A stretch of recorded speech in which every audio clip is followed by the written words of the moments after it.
জাতি ধর্ম বর্ণ নির্বিশেষে বিশ্ব মানবতার একমাত্র মুক্তির পথ হলো আল্লাহর বিধান।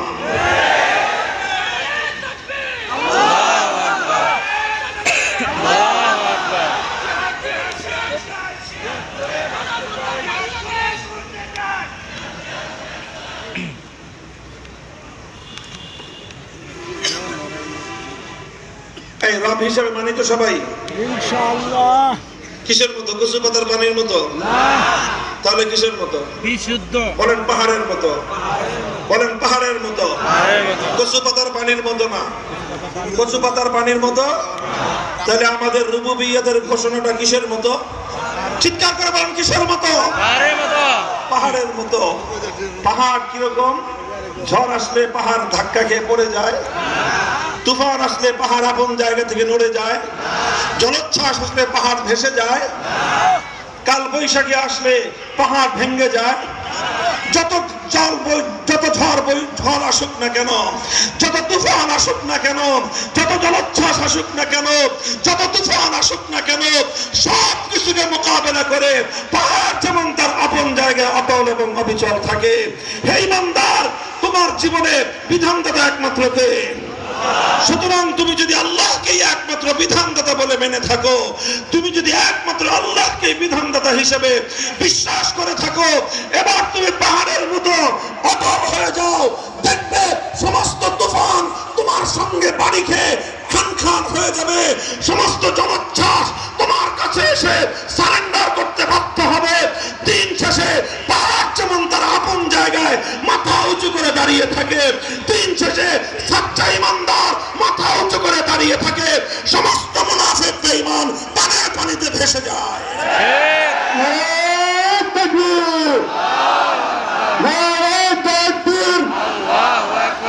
ঈশ্বর বুঝতে তন্ত্রমন্ত্রের দিন শেষ। খেলাফতের বাংলাদেশ, খেলাফতের বাংলাদেশ।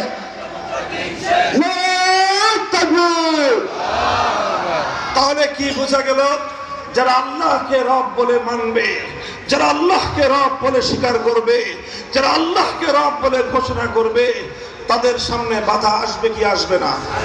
চিৎকার করবেন, বাধা আসবে কি আসবে না? দুই ধরনের বাধা আসবে। কয় ধরনের? নোট করে নিয়ে যান। আপনি যদি ইমানদার হয়ে থাকেন, আপনার জীবনে দুই বাধা আসবে। আপনি যদি এক আল্লাহকে রব বলে বিশ্বাস করে থাকেন, আপনার জীবনেও দুই বাধা আসবে। আপনি যদি সচ্চা ইমানদার হয়ে থাকেন, আপনার সামনেও বাধা আসবে। আর যদি কেউ মুনাফিক হয়ে থাকেন, তার নিয়ে আমার আলোচনা করার কোনো ইচ্ছা নাই। কেউ যদি মুনাফিক হয়ে থাকেন, তাহলে আপনার সাথে আমার কোনো আলোচনাও নাই, আপনাকে নিয়ে আমার আলোচনার আপনি কোনো টপিকও না। আর যারা ঈমানের উপর অটল এবং অবিচল থাকবেন, কয়টা বাধা আসবে? চিৎকার করে বলেন, কয়টা বাধা? আহাসিবান নাস আইয়ুতরাকু আইয়াকুলু আমান্না ওয়া হুম লা ইফতানুন। আল্লাহর কোরআন বলছে, মানুষকে মনে করেছে এক আল্লাহকে তারা রব বলে ঘোষণা করবে, অথচ তাদের জীবনে কোনো বাধা আসবে না, তাদের জীবনে কোনো বিন্দাচাল আসবে না, তাদের জীবনে কোনো প্রতিকূলতা আসবে না। এটা কশ্চিনকালেও হতে পারে না, এটা কশ্চিনকালেও হতে পারে না। যেমনি ভাবে সূর্য উঠলে আলো ফুটবেই, ঠিক তেমনি ভাবে তোমার ঈমান যদি সচ্চা হয়, তাহলে তোমাকে তোমার ঈমানের পরীক্ষা দিতেই হবে। রুবুবিয়্যাত, আল্লাহকে রব বলার পরে কয় ধরনের বাধা আসবে? প্রথম বাধা আসবে হলো ওয়ালা ইয়াখাফুনা ফিল্লাহি লাওমাতা লাইম। প্রথম বাধা আসবে লোভ লালসার বাধা। কিসের বাধা? লোভ লালসার বাধা, স্বার্থের বাধা।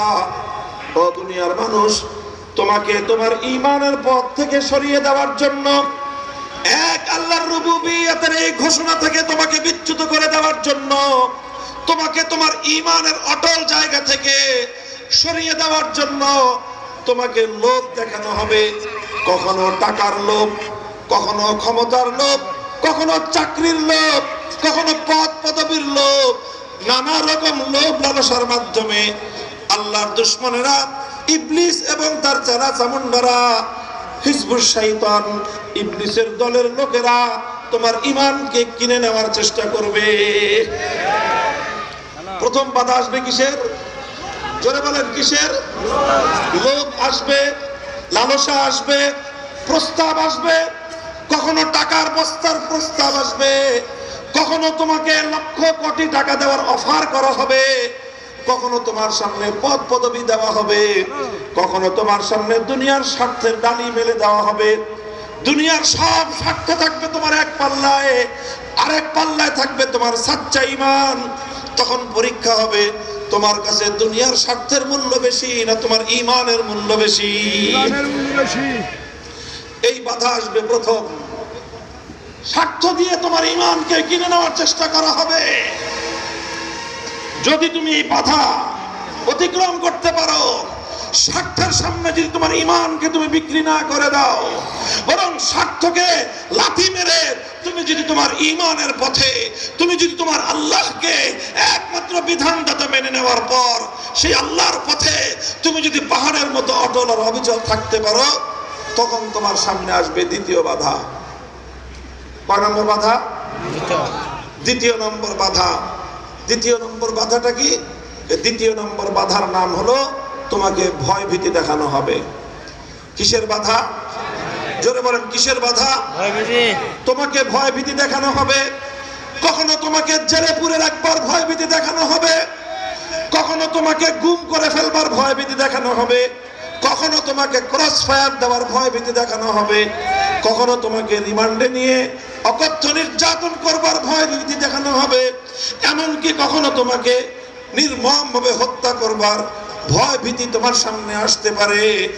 ও ঈমানদার, যারা পাক্কা সাচ্চা অটুট এবং অবিচল ঈমানের অধিকারী হবে, তাদের জীবনে প্রথমে লোভ লালসা স্বার্থের বাধা আসবে। ওই বাধা ডিঙ্গাতে পারলেই দ্বিতীয় পর্যায়ে চূড়ান্ত বাধাটা আসবে, তাদের সামনে জীবনের ভয় ভীতি আসবে। তুমি যখন এই ভয় ভীতির সামনে সারেন্ডার করে ফেলবে, মনে রেখো তোমার ঈমান ভয়ের সামনে আত্মসমর্পণ করলো। আর যদি তুমি তখন সচ্চা ঈমানদার হয়ে থাকো, সমস্ত ভয় ভীতিকে উপেক্ষা করে, সিনা টান করে, বুক টান করে এক আল্লাহর পথে আবু সাঈদের মতো অবিচল থাকতে পারো, তারপরেই তোমার আসবে চূড়ান্ত বিজয়ের মুহূর্ত।